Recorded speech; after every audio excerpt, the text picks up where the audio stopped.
नमस्कार, आप देख रहे हैं आज तक। मैं हूं आपके साथ रोहित सरदाना। शाम के 5 बज चुके हैं और वक्त हो गया है दिन की सबसे बड़ी बहस का, यानी कि दंगल का। ज्योतिरादित्य सिंधिया आज से बीजेपी के हो गए। पार्टी के अध्यक्ष जेपी नड्डा की मौजूदगी में सिंधिया ने आज बीजेपी का दामन थाम लिया। अब सवाल यह बचा है कि कमलनाथ की सरकार बचेगी या मध्य प्रदेश में फिर से कमल खिलेगा। कांग्रेस अब सक्रिय है, उसके विधायक जयपुर पहुंच चुके हैं और कर्नाटक में मौजूद बागियों से संपर्क की कोशिश भी लगातार कांग्रेस कर रही है। लेकिन क्या अब यह सवाल पूछा जाना चाहिए कि अब विधायक बचाए होत, क्या जब विधायक हो गए बागी? पलड़ा बीजेपी का भारी जरूर लग रहा है, लेकिन मध्य प्रदेश की बाजी अभी किसी एक के पक्ष में क्या कही जा सकती है? क्योंकि बागी विधायकों के इस्तीफे का फैसला विधानसभा स्पीकर को करना होगा। कमलनाथ के तर्कश में अभी और तीर भी हो सकते हैं, ऐसे संकेत कांग्रेस के कई नेता दे रहे हैं। इसलिए दंगल में आज सवाल यह होगा कि ज्योतिरादित्य तो गए, क्या मध्य प्रदेश की सरकार भी जाएगी या पिक्चर अभी बाकी है? मध्य प्रदेश में बदल गई सियासी तस्वीर की ये नुमाइश है। ज्योतिरादित्य सिंधिया की नई राजनीति में पिता माधवराव की पार्टी नहीं, दादी विजयाराजे की पार्टी है। कमलनाथ को उन्होंने छोड़ा है और कमल को थामा। 2020 जो उनकी 75वीं वर्षगांठ थी, जहां जीवन में एक नई परिकल्पना, एक नया मोड़ का सामना करके एक निर्णय मैंने लिया है। लेकिन मन व्यतीत है और मन दुखी भी है। वर्तमान में जो स्थिति कांग्रेस पार्टी में है, वो कांग्रेस पार्टी आज नहीं रही जो पहले थी। और 3 मुख्य बिंदु हैं। एक तो वास्तविकता से इंकार करना, जड़ता का एक जो वातावरण उत्पन्न है, और उसी के साथ जो एक नई सोच, विचारधारा, जो एक नया नेतृत्व को सही मान्यता न मिलना। मैं मानता हूं कि इस वातावरण में, जहां राष्ट्र स्तर पर यह स्थिति हो चुकी है, वहीं मेरे गृह राज्य में जो मेरा दिल का भाग है, मेरा मध्य प्रदेश, एक सपना हमने पिरोया था जब 2018 में वहां सरकार बनी थी। लेकिन 18 महीने में वे सपने पूरी तरह से बिखर गए। दिसंबर 2018 में जब कमलनाथ की सरकार बनी थी तो ज्योतिरादित्य सिंधिया खुद पर कमलनाथ को तरजीह देने से खुश नहीं थे। तब ज्योतिरादित्य को राहुल ने धैर्य और प्रतीक्षा का सबक देकर मना लिया था।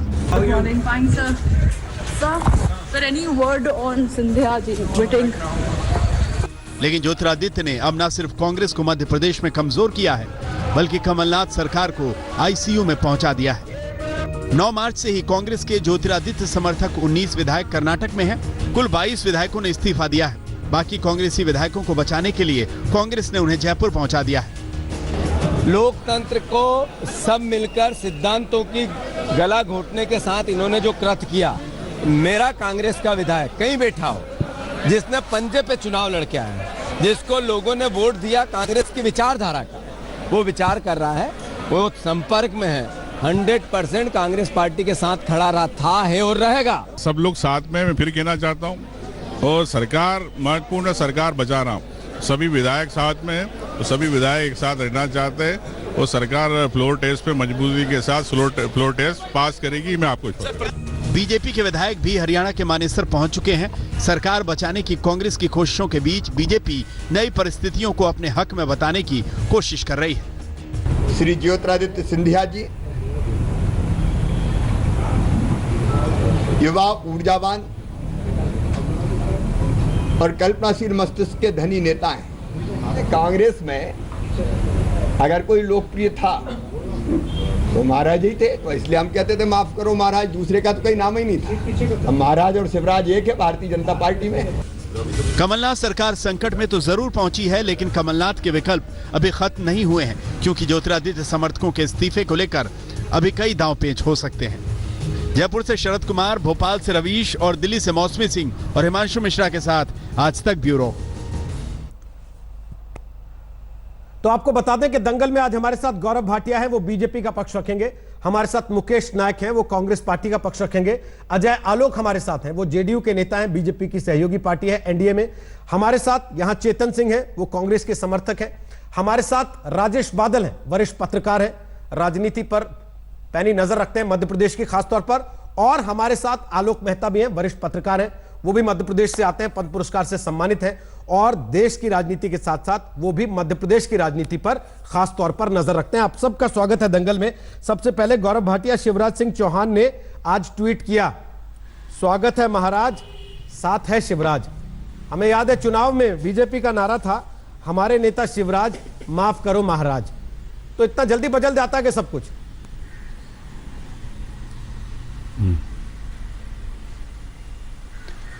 देखिए रोहित जी, आज सर्वप्रथम तो भारतीय जनता पार्टी को बड़ी खुशी हुई कि एक कर्मठ नेता, एक युवा नेता जो अपनी मेहनत की वजह से जाना जाता है, उसने श्री नरेंद्र मोदी जी, नड्डा जी और अमित शाह जी के नेतृत्व में आस्था व्यक्त करी और उसने जो बात कही है वो बड़ी है।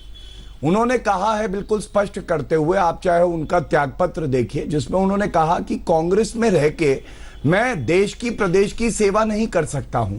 और देखिए कांग्रेस का चरित्र आज क्या है। आज कांग्रेस चरित्रविहीन है। आज उनके पास ना नेता है ना नीति है। और कहीं ना कहीं आप बताइए कि एक अस्तबल है जहां घोड़े हैं मजबूत, जो गधे को रोज पीछे छोड़ दे और उसके बावजूद गधे को कमान दे दी जाए कि आप जो है नेतृत्व करेंगे, यही हालत है। और ये इसलिए है कि कांग्रेस में केवल एक वंश चलता है और वो है गांधी परिवार। किसानों से वादे किए ज्योतिरादित्य सिंधिया जी ने मेरा आपसे एक निवेदन है सर, आप सुप्रीम कोर्ट के वकील हैं, बात पूरी कर अपनी पार्टी के प्रमुख प्रवक्ताओं में से एक है, हर रोज टीवी पर बैठते हैं सर 6-7 घंटे लगातार। आपको शोभा नहीं देता आप राजनीतिक तौर पर आपके सामने वाली पार्टी के किसी भी नेता के लिए ऐसी शब्दावली का इस्तेमाल करें, और कम से कम यहां से ना करें। आपको कहीं और कर रहा हूं, मैं आपको रोकूंगा नहीं सर, लेकिन यहां बैठकर कम से कम इस तरीके की शब्दावली का इस्तेमाल ना करें। मेरा निवेदन है, बाकी आपकी इच्छा है सर। ठीक, आप चाहें तो गाली भी देंगे, मैं रोक नहीं पाऊंगा आपको, लेकिन मैं केवल इतनी निवेदन करूंगा कि इस मंच का इस्तेमाल उसके लिए ना करें। देखिए ठीक है रोहित जी, क्योंकि आपने एक बात कही तो मैं इतना ही कहूंगा, ना किसी व्यक्ति का नाम लिया, पूरा देश जानता है फिर भी कि हम क्षमता की बात कर रहे हैं, ये उदाहरणवश था। लेकिन मैं बात को आगे बढ़ाता हूं। आप बताइए, क्या यह सच नहीं है कि राहुल गांधी और ज्योतिरादित्य सिंधिया जी दोनों एक साथ सांसद बने? क्या ऐसे गुण हैं, ये तो पूछ सकता हूं ना राहुल गांधी में, कि उनको पार्टी का अध्यक्ष बना दिया गया? ज्योतिरादित्य सिंधिया जी जबकि ज्यादा मेहनत करते हैं, कर्मठ हैं, उनमें योग्यता है, फिर भी उनको यह पद नहीं मिला क्योंकि वो गांधी परिवार के नहीं थे। दूसरी बात, जब उत्तर प्रदेश के चुनाव आए तो प्रियंका वाड्रा गांधी को महामंत्री बनाया गया, इंचार्ज बनाया गया उत्तर प्रदेश का। ज्योतिरादित्य सिंधिया जी को भी महामंत्री बनाया। क्या दोनों का जो एक्सपीरियंस था, जो योग्यता थी, एक समान थी? उत्तर है नहीं। आज भारतीय जनता पार्टी में नड्डा जी ने भी उनका स्वागत किया, शिवराज सिंह जी ने भी उनका स्वागत किया, क्योंकि ये हर कोई मानता है कि वो एक जमीनी नेता हैं। और जो कांग्रेस ने भाटिया जी इतने योग्य लगे आपको, तो फिर सीधे ऐलान करना था ना कि सरकार बनेगी तो हम सीएम बनाएंगे। इनको पूरा नहीं किया। अगर मध्य प्रदेश में सरकार बनाने में कामयाब होते हैं तो ये हमारे सीएम होंगे, ये ऐलान करते ना फिर आप सीधे, अगर इतनी योग्यता की लिस्ट आपने पहले चेक की थी उनकी तो। हाँ रोहित जी, हाँ रोहित जी, देखिए यही फर्क है। अगर कांग्रेस में कोई व्यक्ति आता है तो ऐलान गांधी परिवार कर सकता है। हमारे यहां बहुत लोकतांत्रिक तरीके से पार्लियामेंट्री बोर्ड है। पार्लियामेंट्री बोर्ड फैसला करता है कि आगे भविष्य में किस नेता का क्या योगदान रहेगा और उसको क्या भूमिका निभानी है। तो मैं समझता हूं कि आज वो हमारे भाजपा परिवार के सदस्य बन गए हैं, उनका हमारी पार्टी में स्वागत है। लेकिन आप ये पूछिए कि कांग्रेस में इतनी ज्यादा चिंता है, संजय निरुपम क्या कह रहे हैं आप बताइए? कांग्रेस के अंदर से आवाजें आ रही हैं, क्या कह रहे हैं कि भाई आला कमान जो है वो पिद्दी को बिस्किट तो खिला सकता है लेकिन अपने नेताओं से बात नहीं कर सकता, विचार विमर्श नहीं कर सकता। ये सारे ये सवाल चिंता का सबब है। अभी आप लाइव रहेंगे, मैं मुकेश नायक से पूछूंगा कि संजय निरुपम क्या कह रहे हैं या बाकी नेता क्या कह रहे हैं, लेकिन आपसे तो यही पूछ सकता हूं ना सर कि ज्योतिरादित्य को शिवराज की जगह महाराज बनाने को तैयार होंगे आप? सीएम बनाएंगे मध्य प्रदेश में?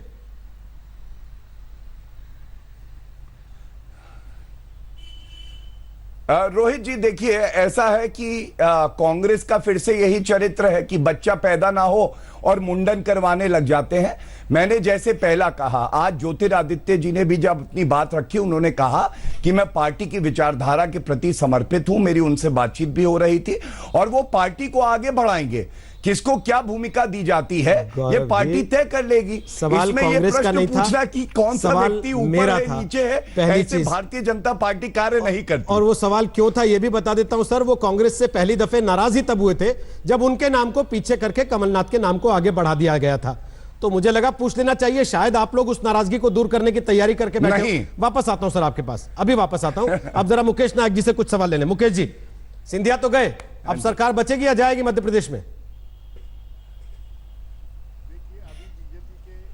प्रवक्ता है वो कह रहे हैं कि बच्चा पैदा नहीं होता और मुंडन करा देते हैं। सिंधिया जी ने बीजेपी ज्वाइन की और आधा घंटे बाद उनके राज्यसभा की घोषणा कर दी, यानी बच्चा पैदा हुआ और आधा घंटा बाद उसको राज्यसभा में भेज दिया। ये खुद अपने ही वक्तव्य का खंडन करते हैं। देखिए, ये पूरी लड़ाई सत्ता की, सिंहासन की, लोभ और लालच की लड़ाई है। ये स्वतंत्र वर्चस्व की लड़ाई है। ये उसूलों की बात ना करें भाटिया जी। अगर उसूलों की बात करेंगे तो फिर इन्हें यह भी बताना पड़ेगा कि प्रधानमंत्री जी जहां रहते हैं उससे 8-10 किलोमीटर दूर बस्तियां क्यों जला दी गई, इतना रक्तपात और हिंसा क्यों हुई, ये दंगे क्यों हुए। आप ये भी फिर आपको इसकी भी जिम्मेदारी लेना पड़ेगी कि देश की अर्थव्यवस्था रसातल में क्यों जा रही है, बेरोजगारी क्यों बढ़ रही है। आप धरातल के इशू को एड्रेस ही नहीं करना चाहते। आप देश में जो हो रहा है, देश जो पीछे जा रहा है, उसकी चिंता ही नहीं करना चाहते। आपने तो पूरे भारत में दल बदल का महापर्व चला रखा है कि कर्नाटक में जनादेश कुछ भी हो सरकार बदल दो, गोवा में जनादेश कुछ भी हो सरकार बदल दो, मध्य प्रदेश में जनादेश और जनभावना कुछ भी हो सरकार बदल दो। ये हो क्या रहा है देश की राजनीति में। और इस तरह से जब विपक्ष को ये कमजोर करेंगे, डिमोलिश करेंगे, तो भारत में जो लोकतांत्रिक परंपरा है, मुकेश जी, महाराष्ट्र के आपके नेता संजय निरुपम सरकार को एनलाइटेंड करे, वो कह रहे हैं कि उधार के सिंदूर से सरकार चल रही है यहां महाराष्ट्र में, और किसी दिन इसका भी यही हाल होगा। वहां कौन सा जनादेश था जो आज आप यहां जनादेश का लेसन दे रहे हैं? और दूसरा, अभी यहां दिल्ली के दंगे पर या फिर अर्थव्यवस्था पर चर्चा करने लगूं तो ज्योतिरादित्य के जाने का दर्द खत्म हो जाएगा क्या आपका? भूल जाएंगे उस बात को? उस पर चर्चा हो रही है संसद में इस समय, लेकिन इस समय हम ज्योतिरादित्य पर बात कर रहे हैं ना सर। देश से ज्यादा बड़ा है क्या? अच्छा, तो आप लोग उस पर चर्चा नहीं कर रहे अब, इसलिए वो चैप्टर क्लोज कर दिया आपने। चर्चा आप पूछिए ना, सारी बातें बताएंगे आपको। हम चर्चा कर रहे हैं। तो मैंने तो पूछा आपकी सरकार बचेगी कि जाएगी? देखिए, सरकार का जहां जाने और बचने का सवाल है, जो 22 विधायक इस समय कर्नाटक में गए हैं उनके अंदर बेचैनी है, ऐसी जानकारी मिली है और हमारे नेता उनके संपर्क में हैं। 1 साल पहले जो विधायक चुन के आया है, आप रोहित जी कल्पना करिए कि 1 साल के बाद अभी 6 महीने के अंदर फिर से जनता के बीच में जाएगा वोट मांगने, तो कौन सा मुंह लेके वोट मांगने के लिए जाएगा? कैसे लोग उसको वोट दे देंगे? इस बात को लेके जो भविष्य की परिस्थितियों का जिस तरह से सामना करना है हमारे विधायकों को, उसको लेके उनके मन में बेचैनी है, इससे इनकार नहीं किया जा सकता। उन्होंने बताया आपको कि हम बेचैन हैं, हमें ज्योतिरादित्य ने बंद कर दिया? हमारे नेता उनके संपर्क में हैं।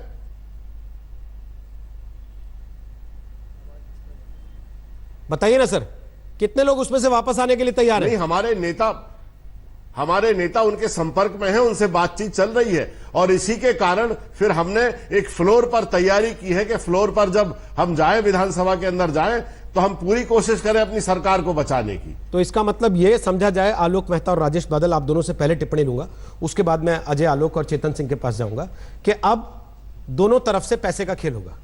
एक तरफ कमलनाथ की मनी पावर टटोली जाएगी और दूसरी तरफ बीजेपी की मनी पावर टटोली जाएगी। क्या सच यही है आलोक जी?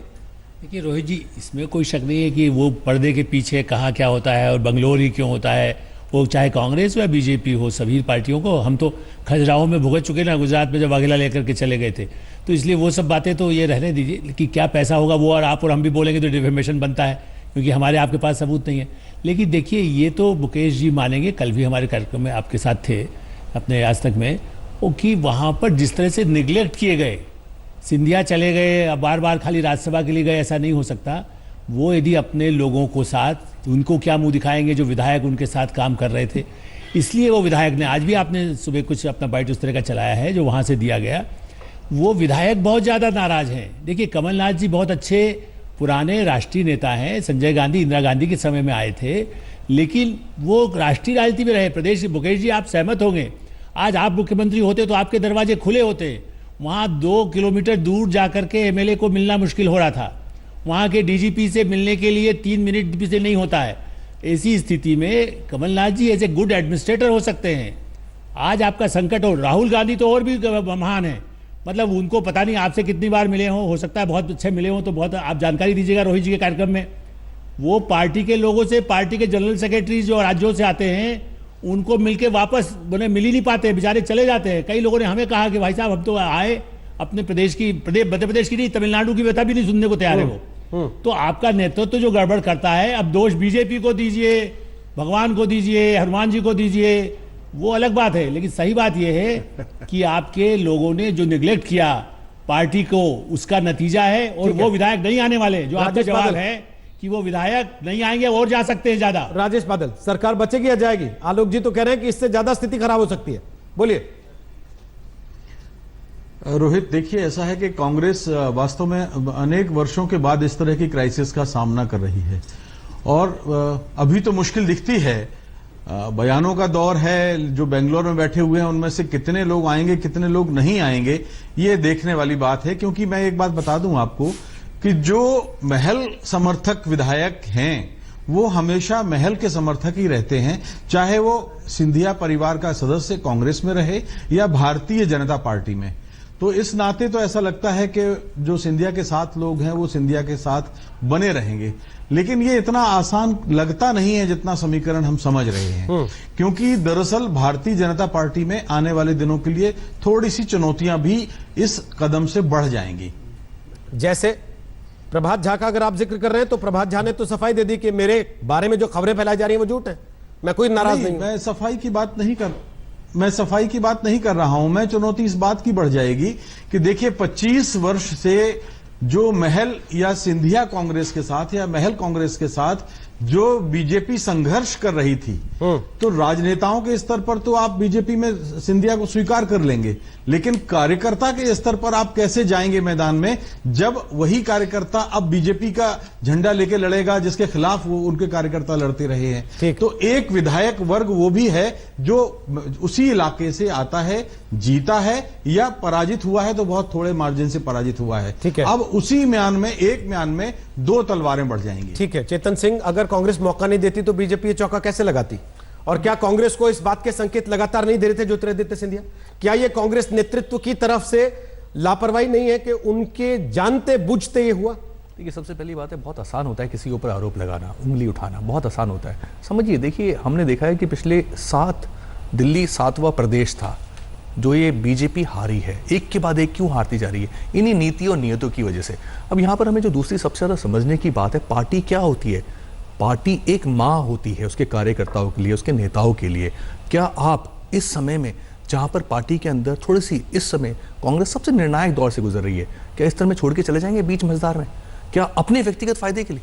ये बड़ी ताज्जुब की बात है कि सिंधिया जी, देखिए उनसे बहुत उम्मीदें थी। अब देखिए, हम अगर 1847 का भी इतिहास देखेंगे, 57 का भी, जब भी नजर आएगा इस परिवार की क्या भूमिका रही है, तो बहुत आवश्यक है कि अब सबको पता है। देखिए आलोक साहब बोले मुझसे पहले, बताइए ना, मैं आपको बता रहा हूँ ना, बोलिए ना क्या भूमिका रही। यही मैं इसलिए बोल रहा हूँ, सबसे ज्यादा आवश्यक है कि एक अपनी विचारधारा, जैसे अभी इन्होंने बोला, आपके जो वोट बैंक है कौन है? वो तो लोकल लोग हैं ना, वहां के, वहीं के लोकल लोग हैं। और देखिए, जो दूसरे लोग बाहर से आते हैं उनके साथ क्या ट्रीटमेंट होता है? गौरव भाटिया जी हमारे सामने उदाहरण है।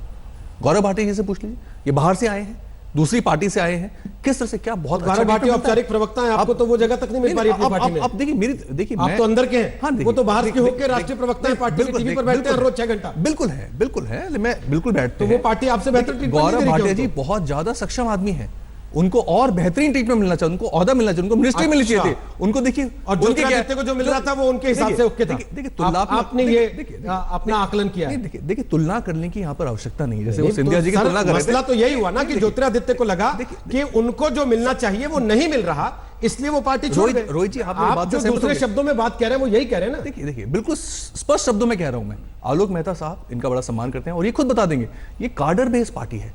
इस कार्डर बेस्ड पार्टी में जो बाहर से आते हैं वो बाहर के ही होते हैं। तो यहां पर समझिए बहुत मुश्किल है अपनी जगह बनाना, और बहुत से लोग आए हैं नहीं, तो वापस भी आ गए स्थिति है, जो वापस भी आ गए। थोड़े दिन पहले की बात है, उदित राज ने बीजेपी का दामन छोड़ा, अजय आलोक, और उस समय कांग्रेस के सारे नेता वाह वाह जय जयकार करने लगे कि देखो दलितों के मसीहा को हमने अपनी पार्टी में रखा क्योंकि यह पार्टी दलितों को दरकिनार कर रही थी। आज इनके अपने नेता जब उधर जा रहे हैं तो ये कह रहे हैं 1857 का देख लो, इनका तो परिवार का इतिहास है। मैं रोहित जी कुछ कह सकता हूं? एक सेकंड, अजय आलोक बोल रहे हैं, गौरव जी उसके बाद आप ही बोलेंगे। अजय आलोक बोलिए।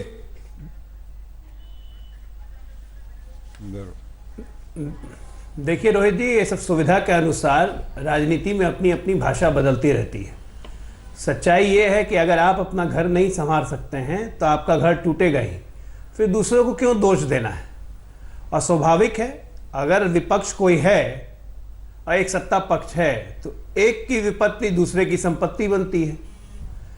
अगर ज्योतिरादित्य सिंधिया पार्टी नेतृत्व से पिछले 1.5 वर्षों से खुश नहीं चल रहे थे, कमलनाथ से उनकी बन नहीं रही थी, तो केंद्रीय नेतृत्व क्या सो रहा था? क्या राहुल गांधी को आगे आके या प्रियंका गांधी को आगे आके इस सिचुएशन को कवर करने की कोशिश नहीं करनी चाहिए थी? क्या उन्हें लगता नहीं था कि ज्योतिरादित्य सिंधिया के जाने से क्या इसका इम्पैक्ट पड़ेगा पूरे कांग्रेस पार्टी पे? आज बिहार में देख लीजिए, कल तक यहाँ पे चिट्ठी लिख के राज्यसभा की एक सीट मांग रहे थे, कल से ज्योतिरादित्य सिंधिया की बात शुरू हुई, सारे कांग्रेसी घर में घुस गए, सारी सीट मांगना भूल गए। इम्पैक्ट कुछ नहीं पड़ेगा, इसका तो एक पार्टी के मोराल पे इम्पैक्ट पड़ता है और पार्टी के मोराल को बढ़ा के रखने की जिम्मेदारी नेतृत्व की होती है। लेकिन नेतृत्व अगर कमजोर हो तो इस तरह से घर टूटते रहेंगे। आज तो यहां टूटा है ना मध्य प्रदेश में, कल बारी राजस्थान की आएगी, परसों महाराष्ट्र की आएगी। ये तो शुरू हो गया। नहीं शुरू नहीं हो गया जनाब। आप मुझे बता दीजिए, नैतिकता की बात कौन करते हैं? प्रधानमंत्री जी करते हैं। अब प्रधानमंत्री जी दल बदलू तो आपके कांग्रेस में ही पड़े हुए हैं, से जो आ रहे हैं, आप अपनी नैतिक विचारधारा तो आपके कांग्रेस में ही पड़े हुए हैं। की इथॉस की जो बात करते हैं, आप तो उससे समझौता कर रहे हैं। चेतन जी सुनिए ना। अरे चेतन जी सुन लीजिए, इतना क्यों एग्रेसिव हो रहे हैं? दल बदलू तो आपके घर में ही पड़े हुए हैं। आपने तो पार्टी तोड़ने वालों के साथ भी हाथ मिलाया, उनके साथ सरकार बना ली। आपने तो शिवसेना के साथ सरकार बना ली, चौथे नंबर की प्लेयर होके। आप किस मुंह से दल बदलू और आइडियोलॉजी की बात कह रहे हैं? देखिए, शिवसेना का जो मुद्दा था, 35 साल पुराने दोस्त को इस तरह से छोड़ देना, लेकिन सत्ता किस चीज के लिए? इच्छा शक्ति, जो महत्वाकांक्षा है गद्दी की, उसकी वजह से ही तो ऐसा हुआ है। देखिए, शिवसेना तो एक ऐसा उदाहरण है कि हमारे देश के इतिहास में हमेशा स्वर्ण अक्षरों में कैद रहेगा कि कैसे इस पार्टी ने कह रहे हैं दोस्त को छोड़ देना, संजय गांधी की पत्नी को घर से निकाल देना, वो क्या था? महत्वाकांक्षा नहीं थी? और कैसे उनको ही धोखा दे दिया? संजय गांधी जी की पत्नी को घर से निकाल दिया, वो महत्वाकांक्षा नहीं थी? क्या उदाहरण आप दे रहे हैं? देखिए, इस तरह के उदाहरण दीजिएगा तो बहुत सारे उदाहरण कांग्रेस पार्टी गांधी परिवार में है। एक सेकंड जरा, मैं गौरव भाटिया के पास आना चाहता हूं। आपके सवाल व्यक्तिगत नहीं, मैं उदाहरण दे रहा हूं, व्यक्तिगत बिल्कुल नहीं हो रहा हूं। ओके, गौरव भाटिया जी दुखी हैं। ओके, एक सेकंड, अभी अजय आलोक आपके पास आऊंगा क्योंकि बिहार से भी खबरें, बहुत सारे नेता कांग्रेस से जेडीयू में शिफ्ट हो सकते हैं, इस तरह के संकेत मिल रहे हैं। आपसे पूछूंगा जरा इसके बारे में और, लेकिन उसके पहले गौरव भाटिया, अब तो वंशवाद को लेकर आप लोग प्रेस कॉन्फ्रेंस नहीं किया करेंगे ना, क्योंकि वंशवाद को तो आप लोगों ने अब औपचारिक मान्यता दे दी है। इनका नाम आप वंशवादियों की लिस्ट में सुनाते थे पढ़ के, जब आप प्रेस कॉन्फ्रेंस करते थे वंशवाद पर। हाँ जी, देखिए, क्योंकि चेतन जी ने एक टिप्पणी करी तो मैं चेतन जी को बताना चाहता हूं। चेतन जी, भारतीय जनता पार्टी में होने का गर्व है हमें, और गर्व क्यों है मैं आपको बताता हूं। हमने देश को 2 यशस्वी प्रधानमंत्री दिए हैं, वो एक परिवार से नहीं है, श्रद्धेय अटल बिहारी वाजपेयी जी और श्री नरेंद्र मोदी जी। ये बड़े गर्व की बात है भारतीय जनता पार्टी के लिए कि कभी भी एक परिवार के 2 सदस्य हमारी पार्टी के अध्यक्ष नहीं रहे। और ये आंकड़ा आपके लिए है कि कांग्रेस में 55 साल सत्ता में रही, 38 साल प्रधानमंत्री जो है वो गांधी परिवार का रहा, और पिछले 40 साल में जो अध्यक्ष रहा कांग्रेस पार्टी का या अध्यक्षा रही, 33 साल वो गांधी परिवार का था।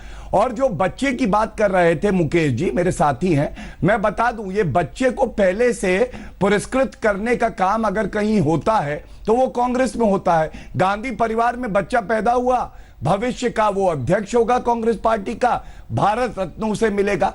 और एक बात आप जानिए कि कल अधीर रंजन चौधरी क्या कह रहे थे। अधीर रंजन चौधरी के शब्द आपको मैं बता रहा हूं, उन्होंने कहा मध्य प्रदेश की सरकार गई, ये अधीर रंजन चौधरी के शब्द हैं। जब आप में आंतरिक क्षमता नहीं होगी ना, तो आपको किसी और की जरूरत नहीं पड़ेगी। आप खुद ही जो वंशवाद है, सांप्रदायिक राजनीति है, उसके बोझ में चूर चूर हो जाएंगे। भाटिया जी, मैंने जो सवाल पूछा आपने उसका जवाब नहीं दिया। ये आप सुनिएगा, मैंने पूछा जब आप वंशवाद को लेकर कांग्रेस पर सवाल उठाएंगे तो ज्योतिरादित्य सिंधिया को बगल में बैठाएंगे कि नहीं बैठाएंगे? या उनको वंशवाद की उपज नहीं मानते आप कि उनको विरासत में नहीं मिली राजनीति? का उत्तर दे चुका था रोहित जी, और आप इतने नहीं, मैं आपको बताता हूं, मैं आपकी बात का उत्तर दे चुका था, लेकिन मैं दोबारा से आपकी बात का उत्तर और ज्यादा सफाई से देने का प्रयास करता हूं। क्या यह सत्य नहीं है कि जो बड़ी पोस्ट है, मैं प्रधानमंत्री पद की बात कर रहा था, मैंने अपने पार्टी के अध्यक्ष के पद की बात करी, ये कभी एक परिवार के 2 सदस्य नहीं रहे, ये सच्चाई है। और अगर अपनी कोई मेहनत से, मान लीजिए राहुल गांधी ही कल से मेहनत करने लगे, साल में 10-15 दिन ही काम करने लगे और कांग्रेस समझे कि वो योग्य हो गए हैं, तो हमें कोई दिक्कत नहीं है, उनका अंदरूनी मामला है। लेकिन आप 2 दिन प्रचार करते हैं, 30 दिन छुट्टी पर चले जाते हैं, एक व्यक्ति को गुना से टिकट दिया आपकी पार्टी ने और अध्यक्ष बना दिया जाएगा, सर, तो लोग आपकी सवाल पार्टी ने एक व्यक्ति को गुना से टिकट दिया जो कभी ज्योतिरादित्य के ही साथ रहा था। आपने कहा कि हम छोटे बड़े का भेद नहीं करते। उस आदमी ने आपकी पार्टी के विश्वास को जीत में तब्दील किया। आज उससे क्या कहेंगे आप, जिसने ज्योतिरादित्य को हराया?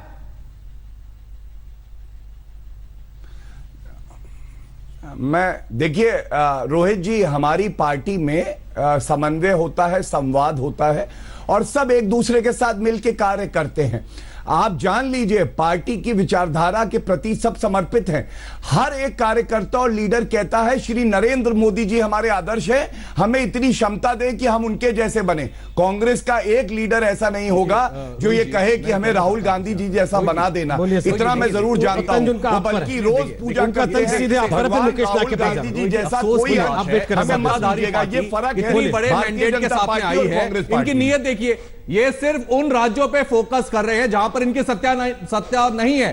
अभी देश में इतनी ज्यादा समस्याएं चल रही हैं, रोहित जी, उस पर कोई ध्यान नहीं है। सिर्फ गद्दी की लड़ाई है। और सुनिए, अभी 7 रात को गए, आने वाले 2 राज्य बिहार और बंगाल, कैसी नीयत देख लीजिए। बंगाल में तो कोई मौका नहीं है, बिहार के लिए आपने बहुत बड़ा संकेत दे दिया। गौरव भाटिया जी, बड़े अफसोस की बात है, आप समझ जाइए कि देश की जनता को इस तरह की तुलनात्मक, इस तरह की नफरत की राजनीति, इस तरह की ऊंची राजनीति की आवश्यकता नहीं है। आप राजनीतिक विश्लेषक हैं, कांग्रेस के प्रवक्ता नहीं है चेतन जी, दोनों मिलकर काम करते हैं। कांग्रेस के प्रवक्ता नहीं है। सुन लीजिए, आपकी आंखें क्यों इतनी रो रही हैं? सिंधिया जी ने 6 महीने से अपना झंडा बुलंद कर रखा था, राग गा रहे थे। आंसू बहाए जाते हैं। मीटिंग हुई, उन 3 महत्वपूर्ण मीटिंग में अगर कुछ निकल के नहीं आ पाया, किसके फायदे के लिए गए हैं?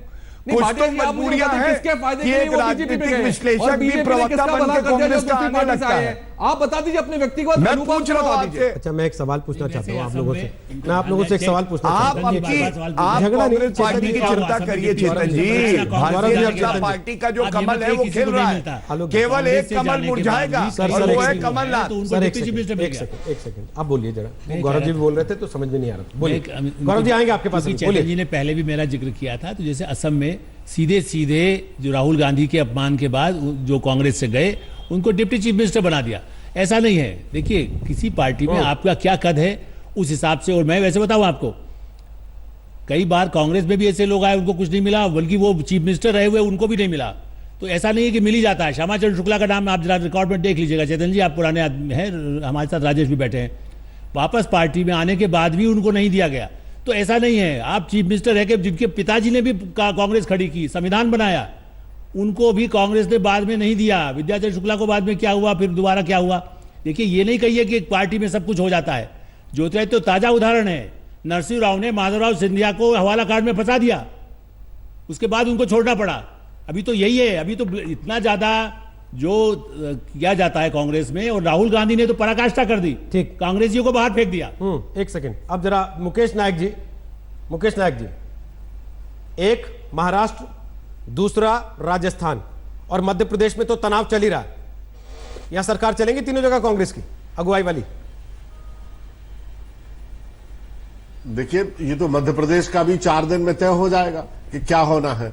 22 विधायक जो कर्नाटक में है वो डिसाइडिंग फैक्टर है, उनको मध्य प्रदेश में आने दीजिए, विधानसभा में आने दीजिए। वो किसको वोट करते हैं उस पर तय हो जाएगा कि सरकार चलेगी या नहीं चलेगी। लेकिन मैं इतना जरूर कहना चाहता हूं कि ज्योतिरादित्य सिंधिया की उतनी उपेक्षा नहीं की गई जितना प्रचार हो रहा है। 42 टिकट दिए गए उनको, जितने मंत्री उन्होंने कहे वो बनाए। ग्वालियर चंबल संभाग में सारे एसपी, कलेक्टर, अधिकारी उनके कहने से पोस्ट किए गए। लेकिन ये जो राजा और महाराजा के बीच में स्वतंत्र वर्चस्व की जो लड़ाई हुई, उसके चलते जो मान और अपमान की एक स्पर्धा शुरू हुई, उसके चलते अप्रिय स्थिति बनी। अगर थोड़ा बहुत प्रयास किया जाता तो इस अप्रिय स्थिति से बचा जा सकता था, मेरी ऐसी निजी राय है। तो आप ये कह रहे हैं कि राहुल गांधी की वजह से नहीं, ज्योतिरादित्य दिग्विजय सिंह की वजह से पार्टी से बाहर होने को मजबूर हुए, ये उन दोनों का झगड़ा था, इसलिए सवाल केंद्रीय नेतृत्व पूरा प्रदेश जानता है, पूरा प्रदेश जानता है, ये कोई छुपी हुई बात थोड़ी, मैं कोई ऐसी बात थोड़ी कह रहा हूं कि जो लोग नहीं जानते हैं। बिल्कुल ठीक नहीं, प्रदेश जानता है ना सर, देश के लोगों को तो बताइए कम से कम कि उनको पता लगे कि दिग्विजय सिंह और ज्योतिरादित्य सिंधिया के बीच क्या झगड़े थे। और राहुल गांधी ने क्यों नहीं रोका? सार्वजनिक जीवन में कोई बात छुपी हुई नहीं रहती है। ये राघवगढ़ राजघराना और सिंधिया राजघराने के बीच में एक पारंपरिक स्पर्धा है, लेकिन वो स्पर्धा कभी इस स्तर तक नहीं गई कि ऐसा ब्रेकिंग पॉइंट आए कि सिंधिया राजघराने के लोग विद्रोही हो जाएं। माधवराव सिंधिया जी को भी जब अंतिम 5 साल का कार्यकाल था दिग्विजय सिंह का, लगभग हाशिए में डाल दिया था, बड़ी बेचैनी उनको होती थी, लेकिन वो कांग्रेस छोड़ के नहीं गए। लेकिन इनका धीरज टूट गया ज्योतिरादित्य सिंधिया का, इनकी तो पूरी पूछ परख हुई, सब जगह इनको दी गई, लेकिन 2 व्यक्तियों के झगड़े ने इतनी अप्रिय स्थिति पार्टी के अंदर निर्मित कर दी कि असंख्य कार्यकर्ताओं की भावनाओं के साथ खिलवाड़ हुआ। लेकिन राहुल गांधी तो कमलनाथ और ज्योतिरादित्य का झगड़ा सुलझवा रहे थे, क्या उन्हें दिग्विजय सिंह और ज्योतिरादित्य के झगड़े की खबर नहीं थी? देखिए, पिछले 3 महीने से बड़े योजनाबद्ध तरीके से अभी पूरी बात सामने आ रही है। सिंधिया जी ने बीजेपी में जाने की तैयारी कर ली थी और उनको आश्वासन दिए गए थे कि उन्हें जहां वो चाहेंगे वहां एडजस्ट किया जाएगा। अभी वो राज्यसभा में आ गए हैं, कल के रोज वो मंत्री भी बनेंगे और मौलिक कारण दल बदल का यही रहा है कि वो सत्ता और सिंहासन की उन्हें आवश्यकता थी। राजेश बादल, आपको लगता है? एक सेकंड, आलोक जी कुछ कह रहे हैं, राजेश जी उसके बाद आपके पास आ रहा हूं। एक लाइन जो कि मेरा ख्याल है मुकेश जी ने भी कहा और बल्कि शायद आपके श्रोताओं दर्शकों के लिए भी आवश्यक होगा। दिग्विजय सिंह राजमाता सिंधिया के सहायक थे। मुकेश जी जरा दिग्विजय सिंह जाके पूछ लीजिएगा, एक समय में वो राजमाता के सहायक के रूप में काम किया सिंधिया के। तो ये, और राघवगढ़ कोई बड़ा भारी वो नहीं है महल, मेरा ख्याल है कि हम लोगों ने भी देखा हुआ है। राघवगढ़ राजा नहीं है, कहने को राजा कह दिया। महेश जोशी ने जब ज्वाइन कराया दिल्ली में, तब कहा अरे तुम राजा हो, चलो तुम वहां से आए हो ना राघवगढ़ से। उस समय से दिग्गी राजा कहलाए गए। इसलिए ये मत कहिए कि राजा की लड़ाई है। इन्होंने झुकना नहीं सीखा। माधवराव को छुरा भोंका, ज्योतिरादित्य को भोंका, जरूरत पड़ती तो प्रधानमंत्री के उम्मीदवार हैं। ये आपको शायद मुकेश जी नहीं मालूम है। आप ज्योतिष का नंबर ले लीजिएगा, जिन्होंने उनसे कहा था कि प्रधानमंत्री तुम ही बनोगे, वो तो राहुल गांधी को भी निपटा देंगे। मुकेश, राजेश बादल जी प्लीज, ये कह रहे हैं कि केंद्रीय नेतृत्व का मामला नहीं था, स्थानीय स्तर पर दिग्विजय सिंह और ज्योतिरादित्य के झगड़े की वजह से आज ये नौबत आई। मैं तो इसको एक कदम और आगे जाके ये कहना चाहता हूं कि ये नितांत ज्योतिरादित्य सिंधिया का अपना मामला था। देखिए, अभी पिछले अगर दिनों का आप देखो, उनके जितने चाहे मंत्री बनाए गए, उनको उत्तर प्रदेश पार्टी में राष्ट्रीय महासचिव बनाया गया। उत्तर प्रदेश में वो अपने आप को साबित नहीं कर पाए। महाराष्ट्र के चुनाव में उनको बड़ी जिम्मेदारी दी गई, वो अपने आप को साबित नहीं कर पाए। इसके बाद लगातार उनको जिम्मेदारियां और भी देने का प्रस्ताव किया गया, वो उन्होंने मना करते गए। तो अगर ऐसा कोई है तो मुझे लगता है कि अपनी हार से वो इतने व्यथित थे कि कई महीने तक तो उनकी समझ में नहीं आया कि वो हारे कैसे गुना से। तो कहने का अर्थ यह है कि माधवराव सिंधिया ने प्रतिकूल परिस्थितियों में कांग्रेस नहीं छोड़ी थी और अपने आप को उस जमीन के लिए तैयार किया था। लेकिन ज्योतिरादित्य सिंधिया के साथ ऐसा नहीं हो पाया और इसलिए उन्हें शायद ये मुझे लगता है भारतीय जनता पार्टी में जाने का फैसला लेना पड़ा। अजय, आलोक, कुछ लोग कह रहे हैं कि ये कांग्रेस की नई पीढ़ी के नेताओं में सेंध की शुरुआत है। क्या बिहार में भी इसका एपिसोड दिखेगा?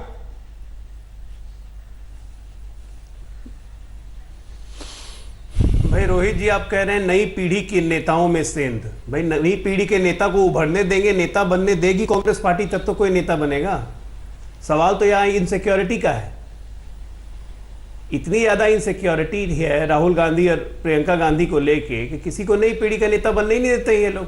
तो स्वाभाविक है, जिसमें एस्पिरेशन है, जिसमें एम्बिशन है, वो अपने रास्ता अलग पकड़ेगा। और यही आज ज्योतिरादित्य सिंधिया जी ने किया है। तो गलत क्या किया है? अब बिहार में तो कांग्रेस का कोई नेता ही नहीं है। आलोक जी बेहतर जानते हैं, बिहार को कवर करते हैं। यहाँ पे तो एक नेता ही नहीं है। यहाँ तो महागठबंधन के नाम पे कांग्रेस को 27 सीट आई थी, नहीं तो उससे पहले 4 थे, अकेले लड़े थे। अर्थी उठाने के लिए काफी है। तो इस बात तो कांग्रेस के कम से कम 20 से ऊपर एमएलए हम लोग के संपर्क में हैं, जो चाहते हैं कि वापस एनडीए में आ जाए। तो कांग्रेस की अपनी, जब मैं फिर कहता हूं, जब शीर्ष नेतृत्व कमजोर होता है तो नीचे का संगठन बिखर जाता है, और इसमें नीचे के संगठन की कोई गलती नहीं, क्योंकि शीर्ष नेतृत्व को ना इंटरफेयर करने आता है, ना उनकी बात कोई मानता है, ना वो मिलना चाहते हैं। ठीक, एक बड़ी खबर आ रही है, वो बता देते हैं अपने दर्शकों को। बीजेपी ने ज्योतिरादित्य सिंधिया और हर्ष चौहान, 2 लोगों के नाम घोषित कर दिए हैं। बीजेपी से राज्यसभा के उम्मीदवार होंगे ज्योतिरादित्य सिंधिया। अब से थोड़ी देर पहले 3 बजे के आसपास ज्योतिरादित्य सिंधिया को पार्टी में शामिल करने का ऐलान जेपी नड्डा ने, बीजेपी के राष्ट्रीय अध्यक्ष ने किया था, और उसी समय यह संकेत साफ थे कि ज्योतिरादित्य बीजेपी के मध्य प्रदेश से राज्यसभा के उम्मीदवार होंगे। जो नाराजगी की खबरें थी उनको भी पार्टी ने दरकिनार कर दिया है। प्रभात झा की नाराजगी की खबरें थी, प्रभात झा ने खुद ट्वीट करके कह दिया है कि पार्टी के प्रति मेरी निष्ठा को कोई चुनौती नहीं दे सकता, मुझे लेकर चल रही तमाम खबरें निराधार हैं। और इस सब के बीच गौरव भाटिया, मैं खुद भी गया हूं उस इलाके में जहां से ज्योतिरादित्य आते हैं, सब महाराज कह के बुलाते हैं, और विजय राजे सिंधिया, उनको अटल बिहारी वाजपेयी भी राजमाता कह के बुलाते थे। तो क्या मोदी जी भी महाराज कह के बुलाएंगे ज्योतिरादित्य को?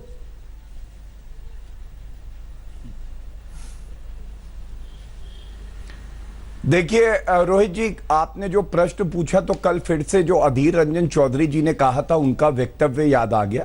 उन्होंने कहा था ज्योतिरादित्य सिंधिया जी कांग्रेस में तो राजा की तरह थे, अब प्रजा हो जाएंगे।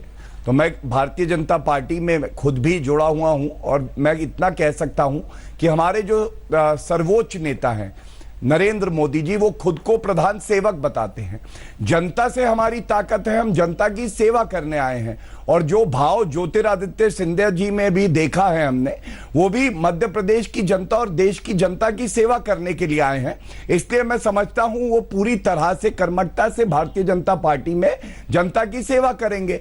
अब ये कांग्रेस का कल्चर है राजा वाला, कि हम तो राजा हैं, गांधी परिवार है, प्रजा हमारे जो है कुछ मायने नहीं रखती है, तो ये कल्चर जो है छूट जाता है, और भारतीय जनता पार्टी में हमारी विचारधारा आगे होती है। अब मैं 2-3 बातें अभी तक जो चर्चा हुई उसे आगे बढ़ाता हूं। उसके पहले एक सवाल है मेरा, जी कह रहे थे कि साबित नहीं कर पाए, या एक पत्रकार साहब ने मेरा कहा। एक सवाल है उसके पहले सर। हाँ जी, मेरा सवाल यह है, सरकार बनेगी मध्य प्रदेश में आप ही की, बनाएंगे, गिराएंगे इस सरकार को? ये रिजॉर्ट पॉलिटिक्स इसीलिए हो रही है?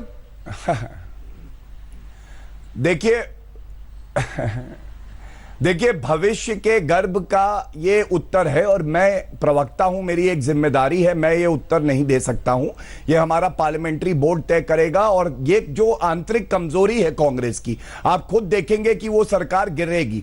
मैं एक बात जरूर कह सकता हूं जिम्मेदारी से, छल कपट से जो महाराष्ट्र में सरकार बनी जनादेश के खिलाफ, या राजस्थान में जिस तरह से अशोक गहलोत मुख्यमंत्री बने 27 दिन बाद और सचिन पायलट की अनदेखी हुई, तो ये छल कपट की सरकारें चलने वाली नहीं है, ये कार्यकाल पूरा नहीं करेंगी। इस वजह से नहीं कि कोई इन्हें छेड़ेगा, ये ताश के पत्तों की तरह कमजोर सरकारें हैं, ये खुद ही गिर जाएंगी। और एक चीज जरूर है, साबित करने की बात हुई तो मैं इतना ही कहूंगा, राहुल गांधी ने 31 चुनाव अपने नेतृत्व में हराए हैं, और उन्होंने साबित कर दिया कि वो बड़े अच्छे नेता हैं। प्रियंका वाड्रा गांधी भी महामंत्री उत्तर प्रदेश में बनी, उन्होंने साबित कर दिया वो एक अच्छी नेत्री हैं। लेकिन ज्योतिरादित्य सिंधिया साबित नहीं कर पाए, क्योंकि वो उत्तर प्रदेश में महामंत्री बने और उन्हें कार्यभार दिया गया। ये किस तरह का विरोधाभास और विडंबना है कि क्योंकि गांधी परिवार से नहीं है इसलिए उन्हें अयोग्य मान लो, उनको कहिए कि वो पीछे कतार में खड़े रहे, और अगर कुछ बन जाए तो हमने एहसान किया। ठीक है चेतन सिंह, वो कह रहे हैं आप ज्योतिरादित्य को लेकर परेशान है, वो तो सचिन पायलट पर निशाना साध रहे। देखिए ये तो मैंने आपको बता दिया था कि जहां जहां पर सरकार सत्ता नहीं है इनके जिन राज्यों पर, उन पे इनका स्पेशल फोकस है। अब देखिए सब देखिए जनता द्वारा चुनी हुई सरकार, लेकिन ये सरकार आपके अपने हैं, ये ऐसे बिदक जाएंगे, निकल जाएंगे। देखिए मैं वही बता रहा हूं, सचिन पायलट भी आपके ही नेताओं के शब्दों में कहूं तो क्या जयचंद हो जाएंगे? देखिए सचिन पायलट और माधवराव सिंधिया में बहुत डिफरेंस है, वो महाराज नहीं है। ज्योतिराज सिंधिया में बहुत डिफरेंस है। ज्योतिराज सिंधिया और सचिन पायलट जनता के नेता, लोगों के साथ काम करते हैं, चुनाव जीतते हैं। अगर सिंधिया जी ने लोकसभा में अपनी परफॉर्मेंस अच्छी रखी होती, लोगों के साथ मिलकर काम किया होता, एक लोकसभा का एक रिजल्ट ही अलग डिफरेंट होता। तो उनकी भी होगी, वरना 1 महीना नहीं लगता। महत्वाकांक्षा है, लेकिन देखिए जिस तरह की अभी ये जो नियत चल रही है, लोगों के द्वारा, जनता द्वारा चुनी हुई सरकार इस तरह से गिराई जा रही है, ये देखिए लोकतंत्र के लिए, स्वस्थ लोकतंत्र के लिए अच्छे प्रमाण नहीं है। जनता किसके ऊपर बोझ पड़ेगा? जनता के ऊपर। राजस्थान की सरकार पे 1% भी असर नहीं पड़ेगा। और अब 2 दिन रुक जाइए, 2 दिन के अंदर स्पष्ट हो जाएगा आपको। कोई महाराष्ट्र भी सबने कह दिया था कि गया महाराष्ट्र गया, क्या हुआ? इन लोगों ने अपने ही लोगों को धोखा दे दिया। बताइए अपने ही लोगों को। प्रवक्ता आप बताते गौरव भाटिया जी, आपको कैसा महसूस हुआ था? आप तो छाती पीट पीट के कह रहे थे, आप तो कह रहे थे कि 56 इंच की छाती है हमारी, 56 इंच की छाती महाराष्ट्र में हम बनाएंगे सरकार। अब आप देख लीजिए 2 या 3 दिन की बात है, आप भी यही, हम भी यही, कांग्रेस स्पष्ट हो जाएगा जनता को। जनता आपका असली चरित्र और चेहरा इधर-उधर की समझ बात चुकी ना है। करिए। ये बताइए राहुल गांधी कहां है? एक छोटा सा ब्रेक ले रहे हैं। राहुल गांधी कहां है? गौरव भाटिया सवाल उठा रहे हैं। एक छोटा सा ब्रेक ले रहे हैं। ब्रेक के बाद दंगल आखिरी बड़ा पर होगा, आप देखते रहिएगा आज तक।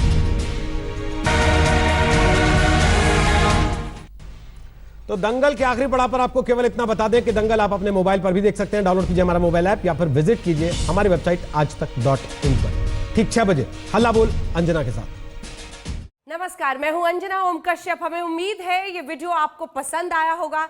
लेटेस्ट खबरों के लिए यूं ही देखते रहिए आज तक, और इस वीडियो के पसंद आने पर लाइक, शेयर एंड सब्सक्राइब करना ना भूलें।